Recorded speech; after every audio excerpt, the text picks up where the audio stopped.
Hello बच्चों, let's read the question. Question says which of the following is are true. Option A is if limit x tends to a f of x plus g of x exist, then both limit x tends to a f of x and limit x tends to a gx exist. Option B is if limit x tends to a f of x and limit x tends to a g of x exist, then limit x tends to a f of x plus g of x exist. Option C is if limit x tends to a f of x and limit x tends to a g of x exist, then limit x tends to a f of x into g of x does not exist. Option D is if limit x tends to a f of x into g of x exist, then both limit x tends to a f of x and limit x tends to a g of x exist. First we see the key concept. देखिए हमें यहाँ limit की existence और non existence की बात करनी है. दो फंक्शन है fx और gx और उन दोनों से हमने किसी थर्ड फंक्शन को बनाया है. जैसे ऑप्शन ए और बी में बात करें तो fx प्लस gx हमने एक थर्ड फंक्शन बनाया है और सी और डी में fx इंटू gx को एक न्यू फंक्शन बनाया है और तीनों की एग्जिस्टेंस और नॉन एग्जिस्टेंस पर काम करना है. पहले यहाँ हम लिमिट की बेसिक डेफिनेशन का यूज करेंगे. किसी भी फंक्शन की लिमिट कब एग्जिस्ट करती है? Limit exist if and only if left hand limit is equal to right hand limit. किसी भी फंक्शन की लिमिट अगर किसी पॉइंट के अबाउट एग्जिस्ट कर रही है तो कब एग्जिस्ट करेगी? जब लेफ्ट हैंड लिमिट और राइट हैंड लिमिट दोनों एग्जिस्ट करती हों. तब हम लिखेंगे limit x tends to a f of x is equal to, मान लीजिए लिमिट को मैं l नाम दे रही हूँ, l, और उसका बेसिक सा मीनिंग क्या है? x a को अप्रोच कर रहा है तब तक f ऑफ x यानी फंक्शनल वैल्यू l को अप्रोच कर रही है. अब यहाँ हम वन बाय वन ऑप्शन उठाएंगे और इन्हें एग्जाम्पल से चेक करेंगे या डिस्कार्ड करेंगे एग्जाम्पल से हम. फॉर ऑप्शन 1 a,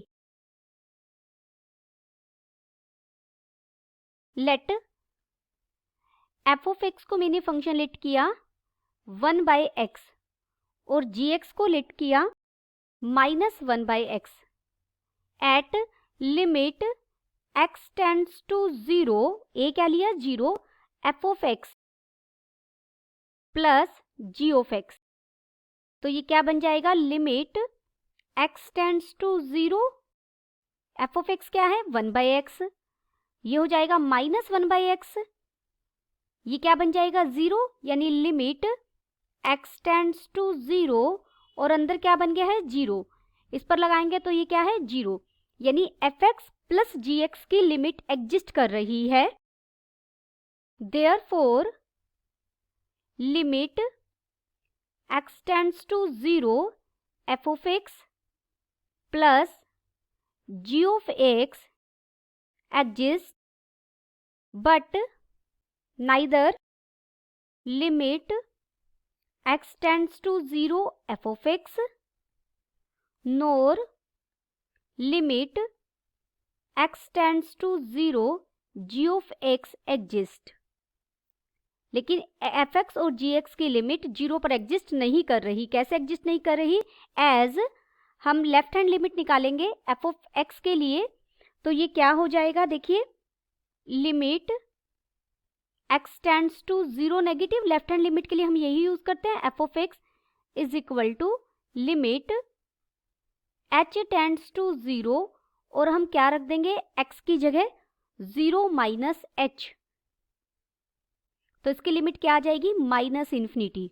और अगर हम राइट हैंड लिमिट निकालेंगे limit x tends to 0 positive f of x is equal to limit h tends to 0, function क्या है? 1 बाय x और x की जगह हम क्या रखेंगे? 0 प्लस h.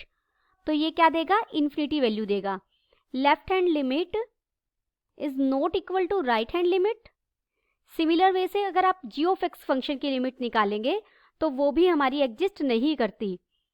तो इसका मतलब fx प्लस gx की लिमिट तो एग्जिस्ट कर रही है लेकिन g ऑफ fx और gx की अलग अलग लिमिट एग्जिस्ट नहीं कर रही. यहाँ भी limit x tends to 0 gx does not exist. तो हमारा जो ए था वो कैसा हो गया, false. This implies option A is not true. जो ऑप्शन ए है, ऑप्शन ए में तो क्या कह रहा है कि जब जब F X plus G x की लिमिट एग्जिस्ट करेगी, ये बात क्या इंप्लाई कर रही है कि बोथ इन दोनों की लिमिट भी एग्जिस्ट करे। लेकिन हमें एक एग्जांपल मिल गया जहां F X plus G x की लिमिट तो एग्जिस्ट कर रही है, लेकिन एफ एक्स और जी एक्स की लिमिट एग्जिस्ट नहीं कर रही। अब हम ऑप्शन बी पर काम करेंगे। ऑप्शन बी हमारे अलजेब्रा ऑफ लिमिट्स का सीधा रिजल्ट है कि एफ एक्स की लिमिट और जी एक्स की लिमिट एग्जिस्ट कर रही है, तो F of x plus ji of X की लिमिट भी डेफिनेटली एग्जिस्ट करेगी if limit x tends to A. अगर एग्जिस्ट कर रही है, F of x exist and G X भी लिख लीजिए यहीं पर, limit x tends to A G x exist. अभी हमने की कॉन्सेप्ट में किया है कि एग्जिस्ट होने का मतलब क्या है कि लेफ्ट हैंड लिमिट और राइट हैंड लिमिट बराबर है। Therefore limit x tends to a negative f of x equal होगा लिमिट, ये लेफ्ट हैंड लिमिट के लिए लिखा है और ये राइट हैंड लिमिट के लिए लिखा है, ए पॉजिटिव लेते हैं, ये दोनों इक्वल होंगी और हमने किसके इक्वल ले ली, किसी L1 के इक्वल ले ली। और gx की लिमिट भी एग्जिस्ट कर रही है, तो डेफिनेटली उसकी भी लेफ्ट हैंड लिमिट और राइट हैंड लिमिट इक्वल होगी।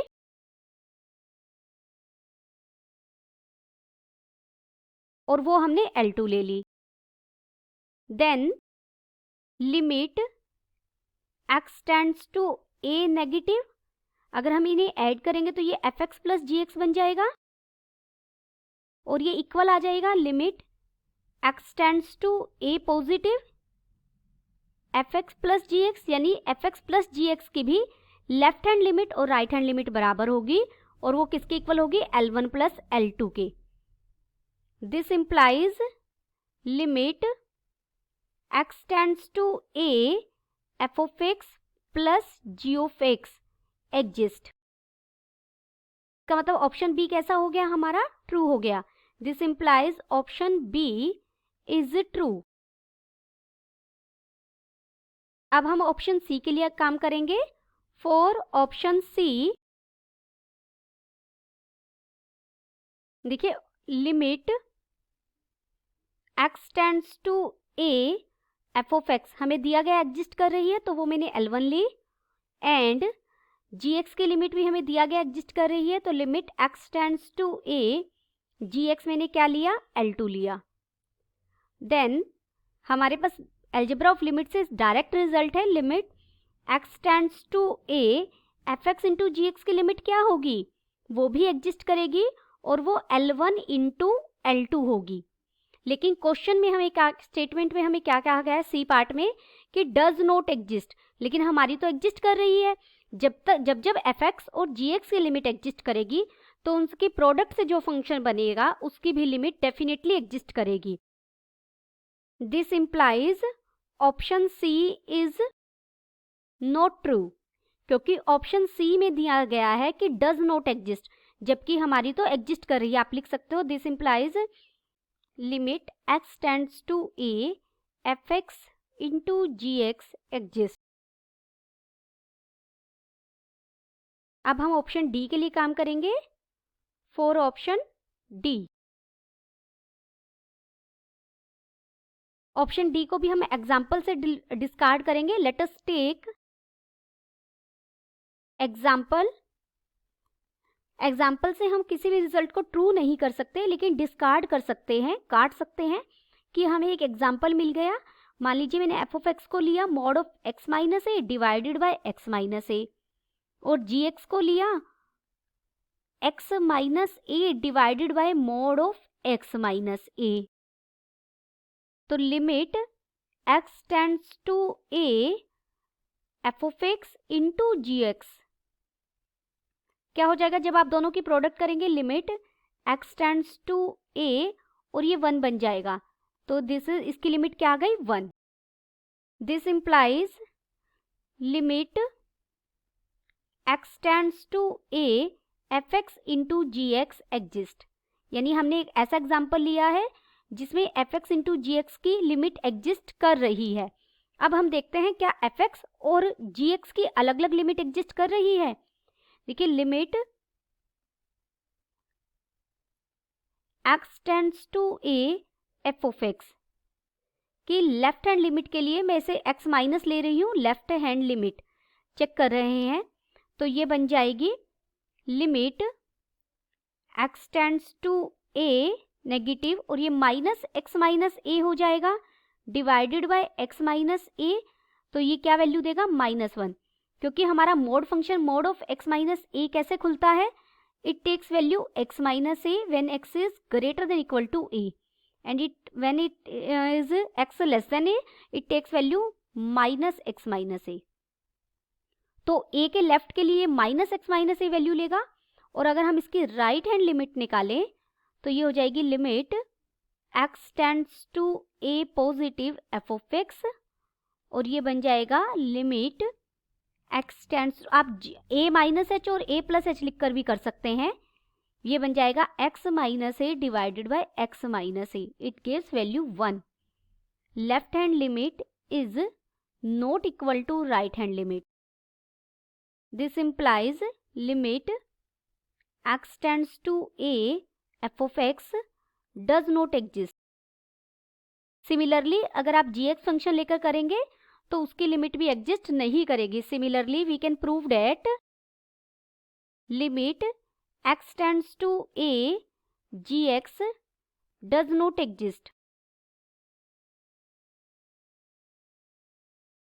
Therefore it is clear that, हमें ये क्लियर हो गया, हमने एग्जाम्पल से देखा कि limit x tends to a f of x into g of x exist, fx और gx की लिमिट तो एग्जिस्ट कर रही है, but neither limit x tends to a f of x nor limit x tends to a gx exist.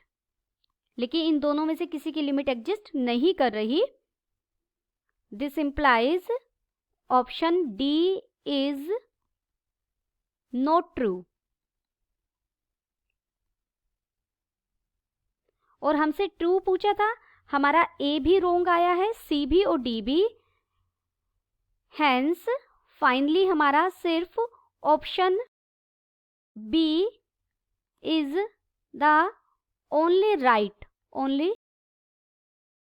correct, option B is true and all other options are incorrect. Hope you understood it well. Best of luck.